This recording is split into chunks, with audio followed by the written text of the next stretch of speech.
What's your opinion about the എന്താ പറയാ Hinduism എന്ന് പറഞ്ഞ റിലീജിയൻ നമ്മൾ പലയിടത്തും കേൾക്കുന്നു, പലരും പറയുന്നു, ഈവൻ ഹിന്ദുസ് തന്നെ പറയുന്നു, അവരെ മതമേലധ്യക്ഷന്മാർ തന്നെ പറയുന്നു Hinduism is not actually religion like Christianity and Judaism and ഇസ്ലാം.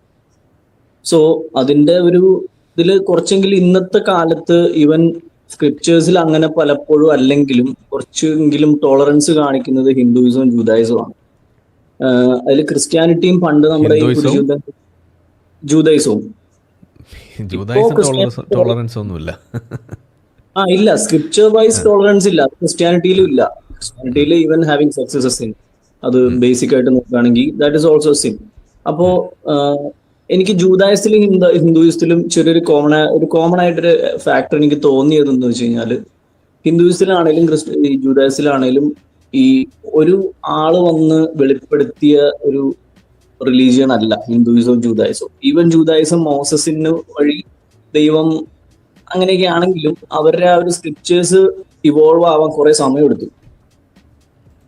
പലപ്പോഴായിട്ടാണ് അവരുടെ ഈ പറഞ്ഞ സ്ക്രിപ്റ്റേഴ്സ് ക്രോഡീകരിച്ചതും കാര്യങ്ങളെല്ലാം. അതുപോലെ തന്നെയാണ് ഏറെക്കുറെ ഹിന്ദുയിസത്തിൽ എന്റെ അണ്ടർസ്റ്റാൻഡിങ്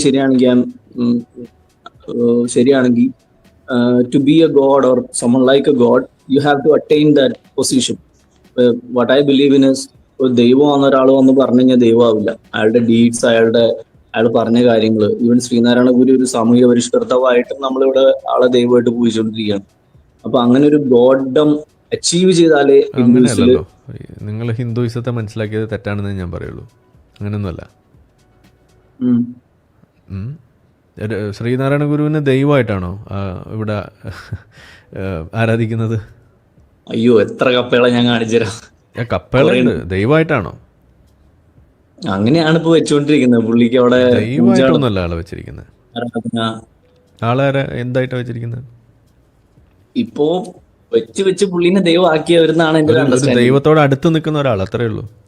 ആ ഒരു ഗോഡ് മെന്നാണ്. ഗോഡ് മെന്നും ഗോഡും രണ്ടും രണ്ടാണ്. പ്രതിഷ്ഠ ഉത്സവം, അത് ദീപാരാധന. പറഞ്ഞേ, ഗോഡ് മെന്നും ഗോഡും രണ്ടും രണ്ടാണ്. ഓക്കെ, മുഹമ്മദ് എന്ന് പറയുന്നത് ഗോഡ്മൻ ആണ്, അള്ളാഹു ആണ് ഗോഡ്. ഓക്കെ, ഓക്കെ, രണ്ടും പക്ഷെ രണ്ടല്ലേ? എന്താന്ന് വെച്ച് കഴിഞ്ഞാല് ഈ ഒരു ഇതിന്റെ ടോളറൻസ് ലെവൽ എന്ന് പറയില്ല. നമ്മളിപ്പോ ഒരു റിലീജിയന്റെ ഒരു ടോളറൻസ് എന്ന് പറയുന്നത് അത് അത് നിങ്ങൾ തന്നെ പറഞ്ഞല്ലോ, ഹിന്ദു മതം എന്ന് പറഞ്ഞിട്ട് ഒരു റിലീജിയൻ ഇല്ലാന്ന്. പിന്നെ നമ്മൾ എങ്ങനെയാണ് ഹിന്ദു മതത്തിന് ടോളറൻസ് ഉണ്ടോ എന്ന് ചോദിക്കണേ? അല്ല, ഹിന്ദു ഞാൻ മതം എന്ന് പറഞ്ഞിട്ട് ചോദിക്കുന്നത് മതമുണ്ടോ? ഹിന്ദുമതം എന്ന് വെച്ചാൽ മതമില്ല, പക്ഷെ പിന്നെ റിയാലിറ്റി അതല്ലേ. ഓ, ഹിന്ദുമതം എന്നൊരു മതം ശരിക്കും പറഞ്ഞാൽ ഹിന്ദു എന്നുള്ളൊരു വാക്ക് ഒരിടത്തും ഇല്ല. പക്ഷെ അങ്ങനെ ഒരു മതം ഇപ്പൊ ഉണ്ടല്ലോ, നമ്മുടെ എക്സിസ്റ്റിംഗ് റിയാലിറ്റി ആണല്ലോ. ഇല്ലല്ലോ. അപ്പോഴും അതിന് നമ്മൾ ഒരു പേപ്പറിൽ എഴുതാൻ വേണ്ടിയിട്ട് എഴുതുന്ന ഒരു സാധനമല്ലേ? അങ്ങനെ ഒരു മതമായിട്ട് അത് നിലനിൽക്കുന്നുണ്ടോ? ഇല്ല, ഹിന്ദുമതത്തിന്റെ ഉള്ളിൽ തന്നെ ഒരുപാട് ഡിവിഷൻസ്. നിങ്ങൾ പറഞ്ഞു ക്രോഡീകരിച്ചുണ്ടാക്കി എന്ന് പറഞ്ഞു. എന്താണ് ഹിന്ദുമതത്തിൽ ക്രോഡീകരിച്ചുണ്ടാക്കിയ കിതാബ്? എന്താ ഉള്ളത്? ഒരെണ്ണം പറയൂ. ഇല്ല, ഒന്നുമില്ല. അതാണ് അതിന്റെ ഒരു ബ്യൂട്ടി എന്ന് പറയുന്നത്. അതെ, അപ്പോൾ ജൂതായിസം പോലെയാണ് ഹിന്ദുയിസത്തിൽ എന്ന് നിങ്ങൾ പറഞ്ഞില്ലേ, അതെങ്ങനെയാ ശരിയാവുക? അത് ഉദ്ദേശിച്ചതെന്ന് വെച്ച് കഴിഞ്ഞാൽ ഈ പറഞ്ഞ പോലെ ഹിന്ദുയിസത്തിന്റെ ഒരു യൂണിഫൈഡ് ആയിരുന്ന ഒരു സിംഗിൾ ടെക്സ്റ്റ് ഇല്ലാത്ത പോലെ ജൂഡായിസത്തിനും പണ്ട് ഈ പറഞ്ഞ പോലെ ഒരു സിംഗിൾ ടെക്സ്റ്റ് അവർ ക്രോഡീകരിച്ചത് വളരെ കാലം എടുത്താന്നാണ് ഞാൻ അറിഞ്ഞിരിക്കുന്നത്. ഞാൻ വായിച്ചത്. അപ്പോഴവിടെ ടെക്സ്റ്റ് ഉണ്ടല്ലോ ജൂതായിസം. പക്ഷെ അത് ഉണ്ടായിരുന്നല്ലോ, ജൂതായിസത്തിന് ടെക്സ്റ്റ് ഉണ്ട്. കാലം എടുത്തോ ഇല്ലയോ എന്നുള്ളത് വേറെ കാര്യം. പക്ഷെ അവർക്കൊരു ടെക്സ്റ്റ് ഉണ്ട്. ടെക്സ്റ്റ് ഉണ്ട്. ഞാൻ ആ കാലം എടുത്തതിനെയാണ് ഉദ്ദേശിച്ചത്. പലരായിട്ട് അപ്പൊ ഹിന്ദുമതത്തിൽ കാലം എടുത്തിട്ടും ടെക്സ്റ്റ് ഉണ്ടായില്ല എന്നല്ലേ നമ്മൾ പറയണ്ടേ? ഒരുപാട് ടെക്സ്റ്റ് ഉണ്ടല്ലോ. ഏതാണ് നിങ്ങൾ ഏതൊക്കെ ടെക്സ്റ്റ് വായിച്ചിട്ടാണ് ഒരു ഹിന്ദുമത വിശ്വാസിയായിട്ട് വന്നത്? ഇല്ല, ഞാൻ ഹിന്ദുമതം വിശ്വാസി എന്ന് എനിക്ക് പറയാൻ പറ്റില്ല. അന്ന് നിങ്ങളുടെ വീട്ടിലെ അമ്മ വിശ്വാസിയാണോ? അതെ അതെ. അമ്മ ഏത് കിതാബ്, ഹിന്ദുമതം കിതാബ് വായിച്ചിട്ടാ വിശ്വാസിയായ? അമ്മ ഗീത, രാമായണം, മഹാഭാരതം, ഇതൊക്കെ തന്നെ. ഇതെല്ലാം കൂടി വായിക്കണം? എല്ലാം കൂടി വായിക്കുന്ന എല്ലാ നാട്ടിലും പിന്നെ ഐതിഹ്യങ്ങളുണ്ടല്ലോ, അതും വായിച്ചിട്ട്. അപ്പൊ ഇതൊക്കെ വായിച്ചാലാണ് ഒരാൾക്ക് ഹിന്ദു ആവാൻ പറ്റുള്ളൂ, അങ്ങനെയാണോ? അങ്ങനെ ഇല്ലല്ലോ. അങ്ങനെ ഇല്ലല്ലോ. പക്ഷെ അങ്ങനെയാണോ ജൂതായിസത്തില്? അങ്ങനെയാണോ ഇസ്ലാമില്? അല്ലല്ല. നിങ്ങൾക്ക് ഈ പറഞ്ഞ ഗീതയും ഈ പറയുന്ന മഹാഭാരതം ഒന്നും വായിക്കാതെ നിങ്ങൾക്ക് ഒരു ഹിന്ദുവായിട്ട് നിന്നൂടെ? നിക്കാം. അപ്പൊ പിന്നെ ഈ കിതാബ് എന്തിനാ? ഒരു നേരം പോക്ക്.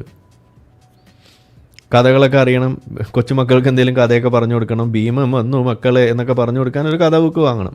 അപ്പോൾ നിങ്ങളതൊക്കെ വായിക്കും. അത്രയല്ലേ ഇത് വായിക്കണുള്ളൂ. ഇപ്പോൾ നിങ്ങളൊക്കെ ഈ പറയുന്ന സാധനമൊക്കെ പഠിച്ചത് ഗീത വായിച്ചിട്ട് മഹാഭാരതം വായിച്ചിട്ടാണോ, അതോ മഹാഭാരതം, ജയ് ഹനുമാൻ ഇതൊക്കെ കണ്ടിട്ടാണോ? ബാലരമ സത്യം പറയാലോ. ഇതന്നെയാണ് ഞാൻ പറഞ്ഞത്. ഒരു ശരാശരി ഹിന്ദുവിനെ പിടിച്ചിട്ട് നിങ്ങൾ ഈ മഹാഭാരതം ഈ പറയുന്ന സാധനമൊക്കെ പഠിച്ചത് ഏത് കിതാബ് വായിച്ചിട്ടാണെന്ന് ചോദിച്ചു കഴിഞ്ഞാൽ ഒരു 10 ഹിന്ദുക്കളെ നിങ്ങൾ വിളിച്ചോ, 10 പേരിൽ ഒരു മിനിമം ഒരു 5 പേരെങ്കിലും പറയും ഞാൻ ബാലമംഗളം, ബാലരമ, പൂമ്പാറ്റ, കളിക്കുടുക്ക ഇതൊക്കെ വായിച്ചിട്ടാണ് ഈ കഥകളൊക്കെ. പിന്നെ അതിൻ്റെ അപ്പുറത്തേക്ക് ജയ് ഹനുമാൻ, പിന്നെ ശ്രീകൃഷ്ണ, ഓക്കെ, പിന്നെ പിന്നെ എന്താണ് ഓം നമ ശിവായ, ഇതൊക്കെ കണ്ടിട്ടാണ് ഇതല്ലേ ഞാനൊക്കെ ഇതൊക്കെ തന്നെ നമ്മൾ കണ്ടിരിക്കുന്നത്. പക്ഷെ നിങ്ങളൊരു മുസ്ലിമിനെ വിളിക്കൂ, അവനോട് ചോദിക്കുക നിങ്ങൾ എങ്ങനെ ഇസ്ലാം പഠിച്ചത്, മദ്രസയിൽ പോയിട്ടാണെന്നാ പറയാ, അല്ലാതെ ബാലമംഗളം ബാലരമയും വായിച്ചിട്ടാണെന്നല്ല പറയാ. ഒരാൾ പോലും 10 പേരെ നിങ്ങൾ വിളിച്ചോ, 10 പേരും പറയും മദ്രസയിൽ പോയിട്ട് അല്ലെങ്കിൽ ഉസ്താദിൻ്റെ കയ്യിൽ നിന്ന് അല്ലെങ്കിൽ മതപുസ്തകം പഠിച്ചിട്ട്. ഇങ്ങനെയാണ് അവർ പറയാം. ഒരു ക്രിസ്ത്യാനിനെ വിളിച്ചിട്ട് നിങ്ങൾ ചോദിക്കുക എങ്ങനെയാണ് അവൻ മതം പഠിച്ചതെന്ന്. അത് മതത്തിൻ്റെ ഇൻസ്റ്റിറ്റ്യൂഷൻസിൽ നിന്നാണ് അത് പഠിക്കുക. ജൂതനെ വിളിച്ചിട്ട് ചോദിക്കുക എവിടെ നിന്ന് അത് കിട്ടുക. അപ്പോൾ അവിടെയാണ് ഈ വ്യത്യാസം എന്ന് പറയുന്നത്. നിങ്ങൾ ഈ പറയുന്ന ഹിന്ദു മതം അല്ലെങ്കിൽ ആ വിശ്വാസ കൂട്ടം സനാതനധർമ്മം എന്നൊക്കെ പറയുന്ന സംഗതി അത് റെലവൻ്റ് ആവുന്ന എപ്പോഴാണ് മറ്റു മതങ്ങൾ കൺസോളിഡേറ്റ് ചെയ്ത് അതൊരു പ്രശ്നമായിട്ട് മാറുമ്പോഴാണ് ഈ സാധനത്തിന് റെലവൻസ് വരുന്നുള്ളൂ. അല്ലാത്ത സമയം നിങ്ങൾക്കൊരു യൂണിറ്റി ഇല്ല.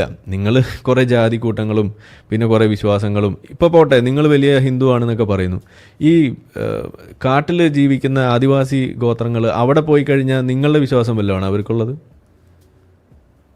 അവിടെ പോയിട്ട് നിങ്ങൾ അയ്യപ്പനെയൊക്കെ ഒന്ന് പരിചയപ്പെടുത്തി കൊടുത്തു, അയ്യപ്പനോ അത് ആര് എന്ന് ചോദിക്കും. അതല്ലേ ഉണ്ടാവുക. നമ്മുടെ നാട്ടിൽ തന്നെ ഈ ബലിയിടുന്ന പരിപാടി എന്ന് പറയുന്ന സംഭവം ഉണ്ടല്ലോ, ഈ പിതൃക്കളെ ആദരിക്കുക എന്നുള്ളത്. അത് കള്ളും കോഴിയും വെച്ചും ആദരിക്കുന്നുണ്ട്, അവലും മലരും വെച്ചും ആദരിക്കുന്നുണ്ട്. അതെ, അത് അപ്പൊ ഞാനതാ ചോദിക്കുന്നത്. അപ്പൊ നിങ്ങൾ ഈ പറയുന്ന ഒരു ഹിന്ദു മതം എന്ന് പറഞ്ഞിട്ടൊരു അത് നിങ്ങളുടെ ഒരു എന്താ പറയുക ഒരു ഭാവനയിൽ നിൽക്കുന്ന സാധനമാണ്. അത് പിന്നെ നമ്മളുടെ ക്ലറിക്കൽ ആവശ്യങ്ങൾക്ക് വേണ്ടിയിട്ട് നമ്മളത് കിതാബിൽ എഴുതിയിട്ട് പേപ്പറിലൊക്കെ എഴുതും ഹിന്ദു. പക്ഷെ അതിനപ്പുറത്തേക്ക് അതിന് അങ്ങനെ ഒരു യൂണിഫൈഡ് ഒരു സ്ട്രക്ചർ ഇല്ല.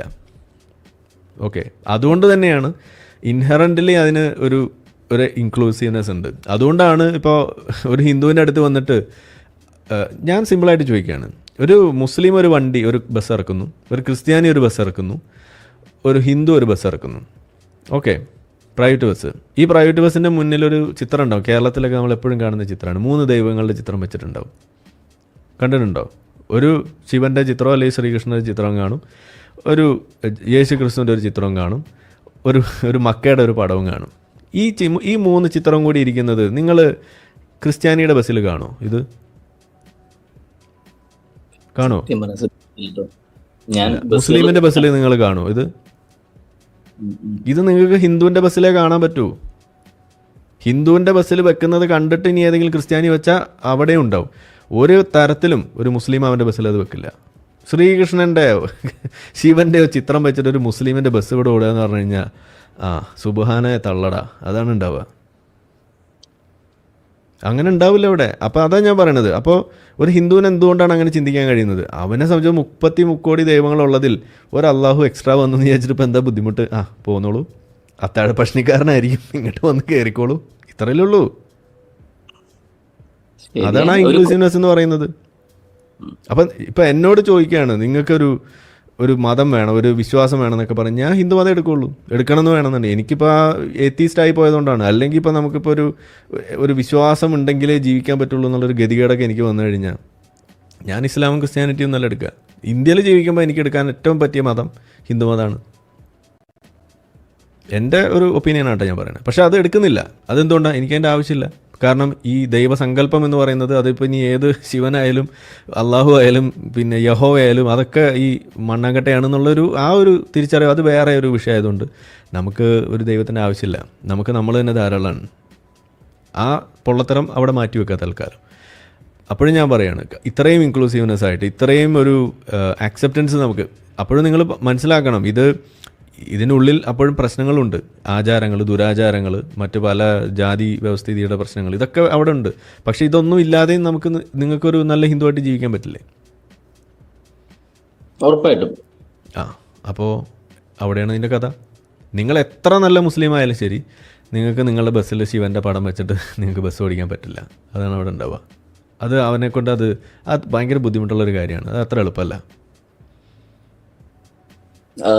ആരിപ്പോ കാസ്റ്റിന്റെ കാര്യം പറഞ്ഞുകൊണ്ട് ഞാൻ ജസ്റ്റ് മെൻഷൻ ചെയ്യാണ്. ഈ കാസ്റ്റ് സിസ്റ്റം നമ്മുടെ കേരളത്തില് ഈ പറഞ്ഞ ശ്രീനാരായണ വിവേകാനന്ദം വന്ന് ഭ്രാന്താലയം എന്ന് വിളിച്ച സമയത്ത് കാസ്റ്റ് സിസ്റ്റം അത് ഏറെക്കുറെ എനിക്ക് തോന്നുന്നു നമ്മുടെ പ്രീ ഇൻഡിപെൻഡൻസ് വരെ കണ്ടിന്യൂ ചെയ്തിട്ടുണ്ട്. ഈ മുഹമ്മദ് ബഷീറിന്റെ നോവൽസിലല്ല പുള്ളിയുടെ കഥകളിൽ ഒരുപാട് അതിന്റെ ചെറിയ ചെറിയ മെൻഷൻസ് ഉണ്ട്. പുള്ളി റേസിസ്റ്റ് ആണെന്നല്ല ഞാൻ പറയണം, പക്ഷെ അത് ഒരുപാട് മെൻഷൻ ചെയ്തിട്ടുണ്ട്. അപ്പോ ബേസിക്കലി ഇന്നത്തെ കാലത്തെ കുട്ടികൾക്ക് ഇറ്റ്സ് നോട്ട് ആൻ ഇഷ്യൂ. പക്ഷെ അവരുടെ ഇപ്പൊ എനിക്കിപ്പോ ഒരു 30-33 വയസ്സുണ്ട്. എൻ്റെ അച്ഛനൊരു 60-65 വയസ്സുണ്ട്. അപ്പൊ എൻ്റെ അച്ഛന്റെ കാലത്ത് വരെ ഈ കാസ്റ്റ് സിസ്റ്റം സ്ട്രോങ് ആയിരുന്നു. അവരിപ്പോഴും ഒരാൾക്കാർ ഇപ്പൊ എൻ്റെ വീടിന്റെ അടുത്തുള്ള ആൾക്കാർ വരെ പറയുന്നതും ജാതി പേര് ചേർത്തിട്ടാണ്. അപ്പൊ ശരിക്കും പറഞ്ഞാല് ഇപ്പോഴും നമ്മുടെ ഹിന്ദുയിസത്തിൽ ഇപ്പോഴും കാസ്റ്റ് സിസ്റ്റം ഉണ്ടെങ്കിൽ തന്നെ അത് നിലനിൽക്കുന്നത് അന്ന് ഈ പറഞ്ഞ കാസ്റ്റിന്റെ പേരിലുണ്ടായ ഒരു സോഷ്യൽ ഡിവൈഡ്, കൾച്ചറൽ ഡിവൈഡ്, ഇതൊക്കെ തന്നെയാണ്. ഞാൻ പറഞ്ഞ കോഴി വെക്കുന്നതും ഈ പറഞ്ഞ അവരിലും വല്ലതും വെക്കുന്ന സംഭവം എന്ന് വെച്ചാൽ അവരുടേതായ രീതിയിൽ വളരെ ഐസൊലേറ്റഡ് ആയ ഓരോ കമ്മ്യൂണിറ്റി, നായന്മാരും ഈ പറഞ്ഞ എന്താ പറയാ എന്തായാലും പറയാ പുലയന്മാരും പറയന്മാരും നായന്മാരും നമ്പൂതിരിമാരും ഇവരെല്ലാവരും കൾച്ചറലി ഐസൊലേറ്റഡ് ആയി ഭയങ്കരമായിട്ട്.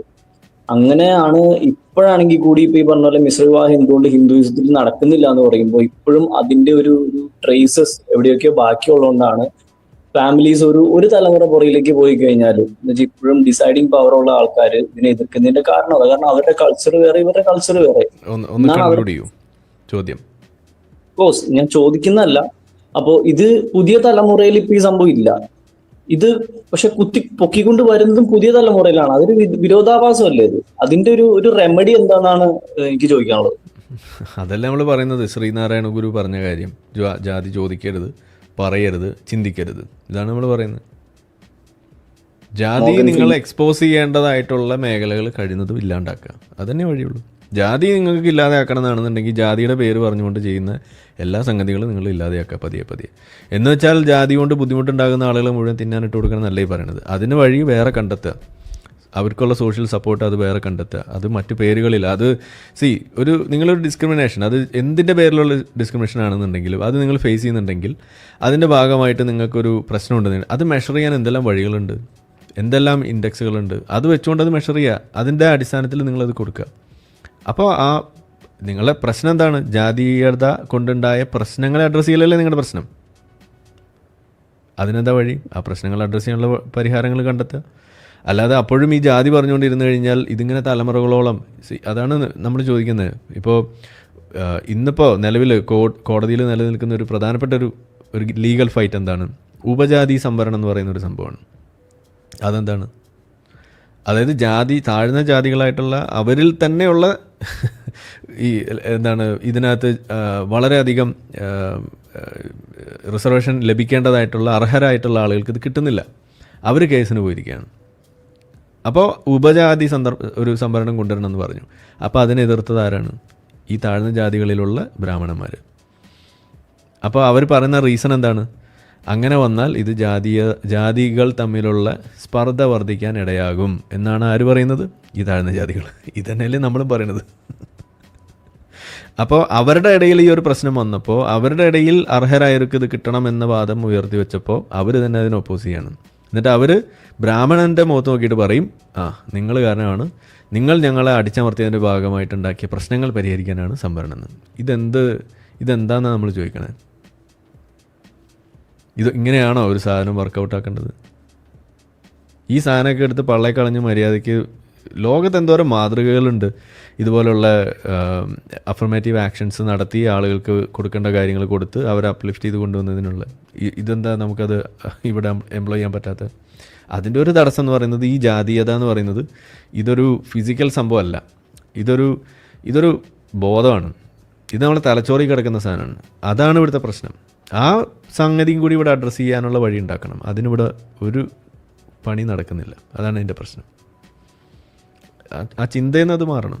ചിന്ത മാറാൻ വേണ്ടി ശ്രമിക്കുമ്പോഴാണ് ചില ചങ്ങാതിമാർ വന്നിട്ട് മറ്റേ വേടനെ പോലെയൊക്കെയുള്ള ആളുകൾ വന്നിട്ട് ഇതിങ്ങനെ കുത്തിയിളക്കി പുതിയ തലമുറയിലേക്കും കൂടി ഇത് ഇട്ട് കൊടുത്തുകൊണ്ടിരിക്കുന്നത്. അതുകൊണ്ടാണ് നമ്മൾ അതിനെ എതിർക്കുന്നത്. ഇത് പുതിയ തലമുറയിലെ ആൾക്കാർക്ക് even if they want to get out of it, അത് നമ്മുടെ ഐഡന്റിറ്റി ആണെന്നാണ് ഇത് നിലനിൽക്കുന്ന ആഗ്രഹം. അതെ, ഇത് നമ്മുടെ ഐഡന്റിറ്റി കൊടുക്കേണ്ട കാര്യമില്ലല്ലോ. ഇപ്പോൾ നിങ്ങൾ ഇപ്പോൾ 32 വയസ്സായി എന്നല്ലേ പറഞ്ഞു, നിങ്ങൾ +2 പാസ്സായി പുറത്ത് വരുന്നത് വരേക്കും നിങ്ങൾ കൂട്ടുകാരിൽ എത്ര പേര് ഓരോ ജാതിയിൽപ്പെട്ടിട്ടുള്ള ആളുകളാണെന്ന് നിങ്ങൾക്ക് വല്ല ഐഡിയ ഉണ്ടായിരുന്നു?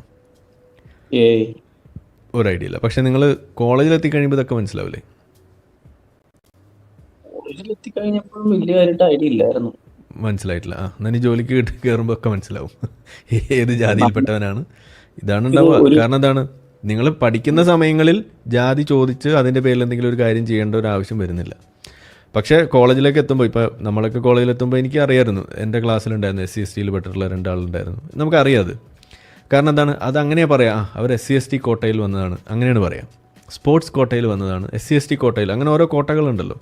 ഈ കോട്ട പറഞ്ഞിട്ടാണ് ഓരോ ആളുകൾ വരിക. അപ്പോൾ നമുക്കിതറിയാം, ഇതെന്തിനാ പബ്ലിക് ആക്കേണ്ട കാര്യമുള്ളത്? ഞാനതാ ചോദിക്കണേ. നിങ്ങൾക്ക് സ്കൂളിൽ പഠിക്കുന്ന സമയത്ത് ഈ കോട്ടയൊന്നും പബ്ലിക് ആക്കാതെ നിങ്ങൾക്ക് പഠിക്കാമെങ്കിൽ why not in the college? Why not while you get an employment? ഇതാ നമ്മൾ ചോദിക്കണത്. അതിനുള്ള വഴികളിവിടെ ഇല്ലേ? ഞാനൊരു മറ്റേ പോസ്റ്റ് ഗ്രാജുവേറ്റ് ഡിപ്ലോമ ഒരു ഡിഗ്രി കോഴ്സിന് പോയപ്പോൾ അവിടെ ഇതേപോലെ ഞാൻ എപ്പോഴും പറയാറില്ല, അതിനകത്തൊരു ഇൻറ്റേർണൽ സർക്കുലേഷനാണ്. അതായത് നിങ്ങൾക്ക് പഠിക്കാൻ ബുദ്ധിമുട്ടുള്ള ആരെങ്കിലും ഉണ്ടെങ്കിൽ, OBCയോ അല്ലെങ്കിൽ അങ്ങനെ എന്തെങ്കിലും കാരണങ്ങൾ, നിങ്ങൾക്ക് അങ്ങനെ സാമ്പത്തികമായിട്ട് അതാണ് അത് മെഷർ ചെയ്യാനുള്ള ആ ഒരു വഴി എന്ന് പറയുന്നത്. ഔട്ട്കം മെഷർ ചെയ്യാനുള്ള എന്താണ്, നിങ്ങൾക്ക് ഒരു ഡിസ്ക്രിമിനേഷൻ ഉണ്ടെങ്കിൽ that will reflect in your financial status. അതാണ് അവിടെ പറഞ്ഞു വെക്കുന്നത്. അപ്പോൾ അങ്ങനെ അത് വെച്ചുകൊണ്ട് നിങ്ങളുടെ അതിലേക്ക് എത്താൻ പറ്റും. അങ്ങനെ എത്തിക്കൊണ്ട് അവരെ തിരഞ്ഞെടുത്തിട്ട് അവർക്ക് സ്പെഷ്യലായിട്ടുള്ള കൺസിഡറേഷൻ കൊടുക്കുക. അപ്പോൾ അന്ന് ഞങ്ങളുടെ ക്ലാസ്സിൽ 30-40 ആളുണ്ട്. ഒരാൾക്കും അറിയില്ല ഇതിൽ ആർക്കാണ് ഈ സപ്പോർട്ട് കിട്ടിയിരിക്കുന്നത് എന്നുള്ളത്. കാരണം ഇത് ഇൻറ്റേർണലാണ്. ആരാ ഇങ്ങോട്ടാന്നുള്ളത് ആ ഇൻറ്റേർണൽ ഇത് ഡീൽ ചെയ്യുന്ന ആളുകൾക്കും ആ കിട്ടിയ ആൾക്കും മാത്രമേ അറിയുള്ളൂ. പുറത്ത് എവിടെ അറിയില്ല, എവിടെ നോട്ടീസില്ല. ഒരു കോമൺ ലിസ്റ്റ് ഇടുമ്പോൾ അതിനകത്ത് SC/ST കോട്ട എന്നൊന്നും എവിടെ എഴുതി വെച്ചിട്ടില്ല. ആർക്കും അറിയില്ല. പക്ഷേ അവന് കിട്ടേണ്ടത് കിട്ടിയിട്ടുണ്ട്, അവനവിടെ സപ്പോർട്ട് കിട്ടിയിട്ടുണ്ട്, അവനവിടെ പഠിച്ചിട്ടുണ്ട്. ഞങ്ങൾ കൂടെ തന്നെ ഉണ്ടായിരുന്നു. ആർക്കും അറിയില്ല, ഏതാ ജാതി എന്ന് പോലും അറിയില്ല. അപ്പം നിങ്ങൾ ഈ ഐഡൻറ്റിറ്റി ഇങ്ങനെ വിളിച്ചോതി ഇങ്ങനെ നടക്കേണ്ട ഒരു അവസ്ഥ, അത് ഈ സ്റ്റേറ്റ് ഈ സിസ്റ്റം തന്നെ ഉണ്ടാക്കി വെക്കുമ്പോൾ അവിടെ നിങ്ങൾക്ക് ഐഡൻറ്റിറ്റീനെ മറികടന്നുകൊണ്ടൊരു കാര്യം ചെയ്യുക എന്ന് പറയുന്നത് നിങ്ങൾക്ക് വിചാരിച്ചാൽ പോലും നടക്കാത്ത ഒരവസ്ഥ വരും. അതാണ് ഉണ്ടാവുക. പല ആളുകളും ജാതി ഉപേക്ഷിക്കുന്നു, ജാതി ഇല്ല എന്ന് പറയുന്നു, മതം ഉപേക്ഷിക്കുന്നു എന്ന് ആളുകൾ പറയുന്നതിൻ്റെ ഒരു പ്രധാന കാര്യം ജാതി ഉപേക്ഷിക്കാനാണ്. അതാണ് ഇന്നിപ്പോൾ ഏറ്റവും വലിയ തമാശ എന്ന് പറയുന്നത്. നാസ്തികനാണ് എന്നൊക്കെ പറഞ്ഞ് ഇപ്പോൾ നോ റിലീജിയൻ എന്നൊക്കെ പറഞ്ഞ് എഴുതും. ജാതി ചോദിക്കുമ്പോൾ നോ കാസ്റ്റ് എന്ന് എഴുതും. എത്ര ആളുകൾ എഴുതുന്നുണ്ട്? എന്നിട്ട് അവർക്ക് എന്തെങ്കിലും ഭൂലോകം വല്ല ഇടിഞ്ഞു വീണോ അവരുടെ? ഇല്ലല്ലോ. അപ്പോൾ ഇത് ആളുകൾ മുന്നോട്ട് വരണം. പക്ഷേ നമ്മളെ സിസ്റ്റം അങ്ങനെയല്ല. നിങ്ങൾ കാസ്റ്റ് എഴുതിയേ പറ്റുള്ളൂ, നിങ്ങൾ റിലീജിയൻ എഴുതിയേ പറ്റുള്ളൂ. ഇല്ലയെന്നുണ്ടെങ്കിൽ നിങ്ങൾക്ക് പലതും നഷ്ടപ്പെടുമെന്ന് പറഞ്ഞിട്ട് അവരെ പേടിപ്പിക്കുന്ന അവസ്ഥയാണ് ഇവിടെ ഉള്ളത്. അപ്പോൾ ആളുകൾ ഒന്ന് ഭയക്കും, ഒന്ന് മടിക്കും. നമ്മളോടൊക്കെ എത്ര ആളുകൾ വന്ന് ചോദിക്കണം. ഇപ്പോൾ NRC, നമ്മളെ നോൺ റിലീജിയസ്, നമ്മളിപ്പോൾ അതിൻ്റെ പിന്നാലെയാണ്. ഇതിന് വിവരാവകാശം എഴുതി അയച്ച് ഇതിങ്ങനെ എന്താണ് ഇതിനെ കറക്റ്റ് പൊസിഷൻ എന്നുള്ളത് ഇപ്പോഴും ഗവൺമെൻറ് തലത്തിലൊന്നുമില്ല. ആളുകൾ പോകുന്നു, കോടതി പോകുന്നു, അത് കിട്ടുന്നു ഇത് കിട്ടുന്നു എന്നൊക്കെ പറയും.